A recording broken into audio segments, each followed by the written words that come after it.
할렐루야. 하나님은 우리의 아버지가 되십니다. 하나님께서 우리의 아버지가 되시는 이 사실을 꼭 기억하시고 우리 아버지 하나님 사랑하며 아버지 하나님께서 주시는 은혜를 다 누리는 우리 모든 성도님들 되시길 축복합니다.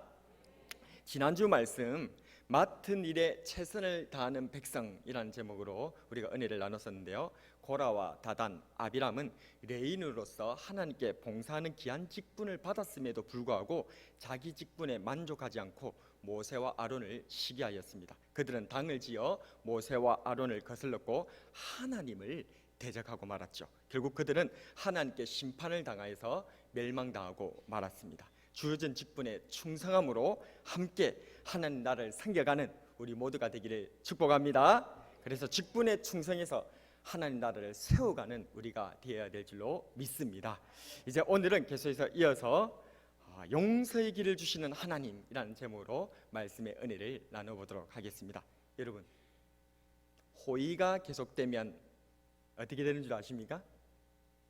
권리라고 생각하는 경향이 우리들한테 있는 것 같습니다. 처음 호의를 받을 때는 참 감사하다고 생각했지만 그 호의가 계속되면 어느새 그게 당연하다고 여겨지는 것이죠. 그래서 호의에 감사하기는커녕 오히려 내가 당연히 받아야 될 권리인 양 생각하고 당당하게, 심지어는 그런 은혜를 베풀어주고 호의를 베풀어주지 않으면 화를 내는 그런 경향도 우리들에게 있을 수가 있다는 것입니다. 그렇다면 호의가 계속될 때 우리는 어떻게 해야 하는 것일까요? 첫 번째로 따라해볼까요? 권리라고 착각하면 안 됩니다. 호의가 계속될 때 우리가 어떻게 하면 안 된다고요?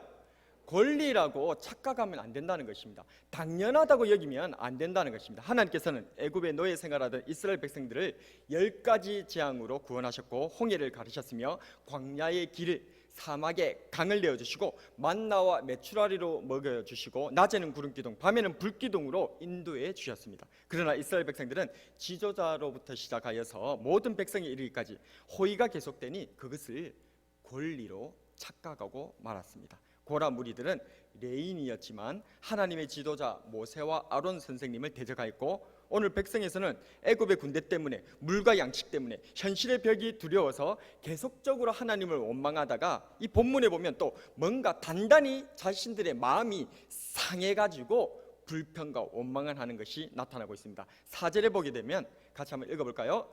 백성이 호르산에서 출발하여 홍해 길을 따라 에돔 땅을 우회하려 하였다가 길로 말미암아 백성의 마음이 상하니라.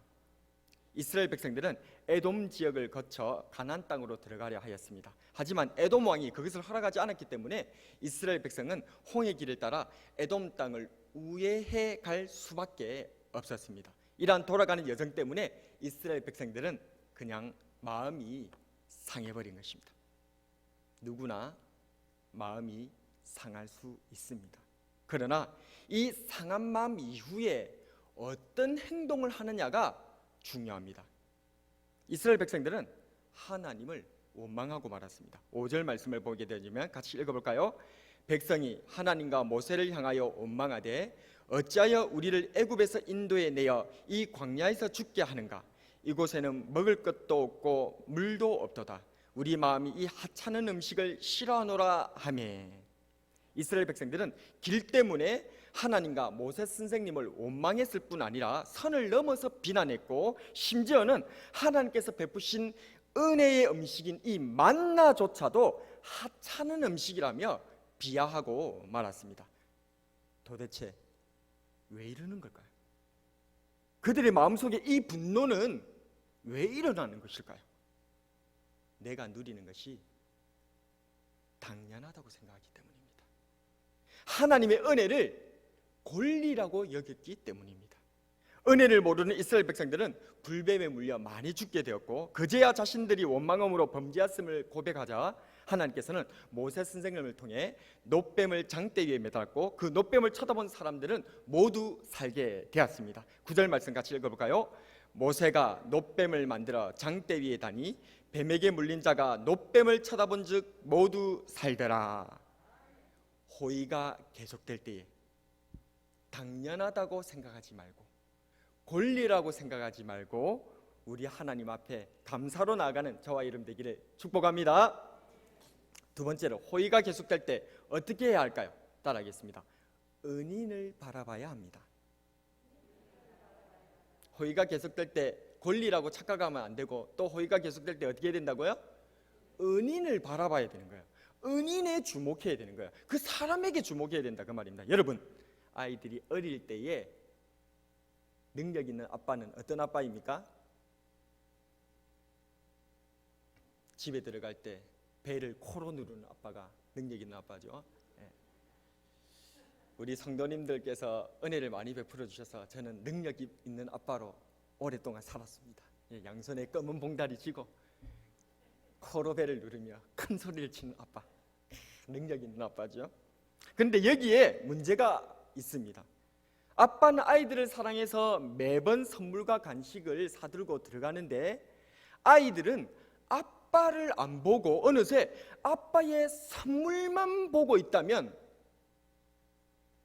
어떻게 했습니까? 이스라엘 백성들이 그랬습니다. 놋뱀 사건은 이스라엘 백성들에게 매우 강력한 인상을 남겼습니다. 불뱀에 물려 죽어가던 사람들이 그저 장대 위에 달린 놋뱀을 쳐다보았을 뿐인데도 살아났기 때문입니다. 이후 시간이 흘러 왕정시대에 이르렀을 때에 백성들은 놋뱀으로 구원하신 하나님이 아닌 황당하게도 그 놋뱀을 경배하고 말았습니다. 열왕기하 18장 4절에 보면 그가 여러 산당들을 제거하며 주상을 깨뜨리며 아세라 목상을 찢으며 모세가 만들었던 놋뱀을 이스라엘 자손이 이때까지 향하여 분향함으로 그것을 부수고 느후수단이라 일컬었더라. 아멘. 호의가 계속될 때에 은인을 바라봐야 될 줄로 믿습니다. 시편 123편 2절에 보면 상전의 손을 바라보는 종들의 눈같이, 여주인의 손을 바라보는 여종의 눈같이 우리의 눈이 여호와 우리 하나님을 바라보며 우리에게 은혜 베풀어 주시기를 기다리나이다. 종들은 상전을 바라보고 여종은 여주인을 바라보는 것처럼 우리는 오직 우리에게 호의를 베푸시고 은혜를 베푸시는 하나님을 바라봐야 될 줄로 믿습니다. 호의가 계속될 때 어떻게 해야 할까요? 마지막으로 따라하겠습니다. 감사해야 합니다. 호의가 계속될 때 첫 번째로 어떻게 해야 된다고요? 권리라고 생각하면 안 되고, 벌써 앞에 1대지 그새 까먹었죠.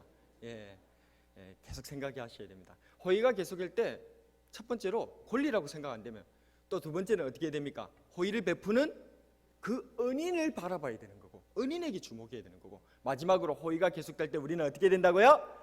감사해야 하는 줄로 믿습니다. 하나님께서는 우리에게 호의를 베풀어 주시는 분이십니다. 불평과 원망으로 불뱀에게 물려 죽어가던 이스라엘 백성들에게 놋뱀을 장대에 매달아 쳐다본 즉 모두 살게 해주셨고, 원죄와 자범죄로 영죽었던 우리에게는 독생자 예수님을 십자가에 매달아 그를 믿는 자마다 영생을 얻게 해 주셨습니다. 요한복음 3장 14절에서 16절 같이 한번 읽어보도록 하겠습니다. 시작. 모세가 광야에서 뱀을 든 것 같이 인자도 들려야 하리니 이는 그를 믿는 자마다 영생을 얻게 하려 하심이니라. 하나님이 세상을 이처럼 사랑하사 독생자를 주셨으니 이는 그를 믿는 자마다 멸망하지 않고 영생을 얻게 하려 하심이라. 아멘. 여러분, 하나님께서 독생하신 아드님을 내 대신 십자가에 못 박으셨음을 믿으십니까? 여러분, 예수님께서 내 대신 십자가를 지시고 내 대신 그 지옥 고통을 다 담당하셨다는 사실을 믿으십니까? 정말 이 사실이 믿어진다면 우리의 가슴 속에는 어떤 하나의 감정이 솟아나올 수밖에 없습니다. 그렇습니다. 이 사실이 정말 믿어진다면 하나님께서 우리에게 당신의 독생하신 아드님을 보내주셨고 우리 구주 예수 그리스도께서 내가 져서 죽어야 할 그 십자가 지옥 고통을 내 대신 담당해 주셨다는 사실을 정말 믿는다면, 정말 그 사실이 믿어진다면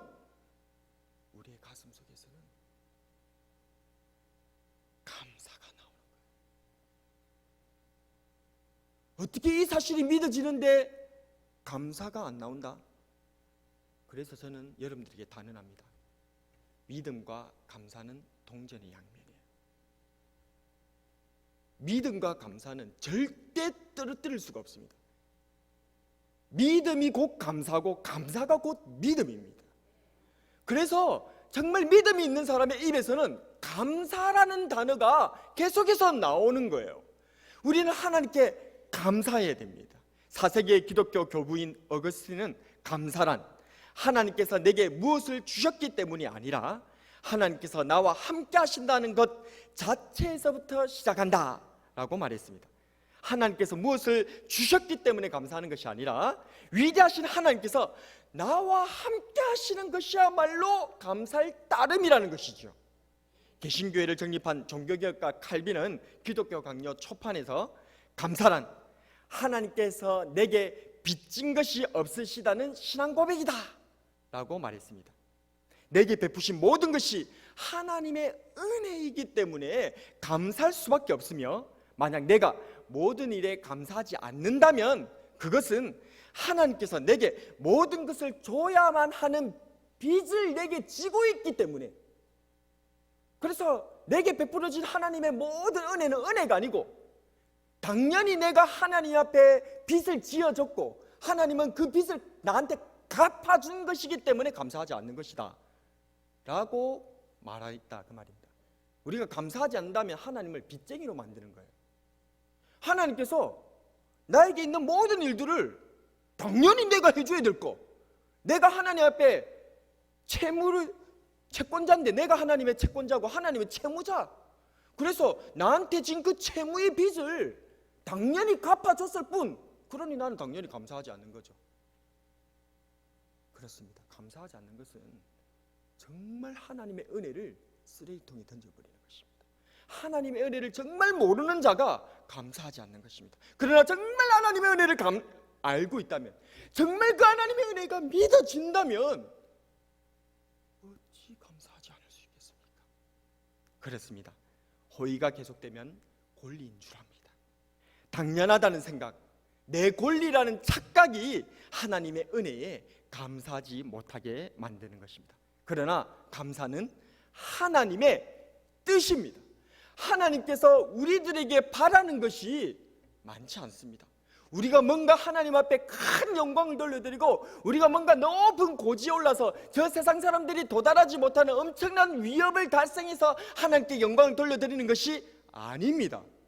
그렇게 되는 것이 아니라 하나님께서 우리에게 바라는 것은 데살로니가전서 5장 16절에서 18절에 겨우 3가지 얘기하고 있습니다. 다 아는 내용이죠. 같이 한번 읽어보겠습니다. 시작. 항상 기뻐하라, 쉬지 말고 기도하라, 범사에 감사하라. 이것이 그리스도 예수 안에서 너희를 향하신 하나님의 뜻이니라. 아멘. 하나님께서 베풀어 주시는 은혜와 호의를 기억합시다. 그래서 항상 기뻐합시다.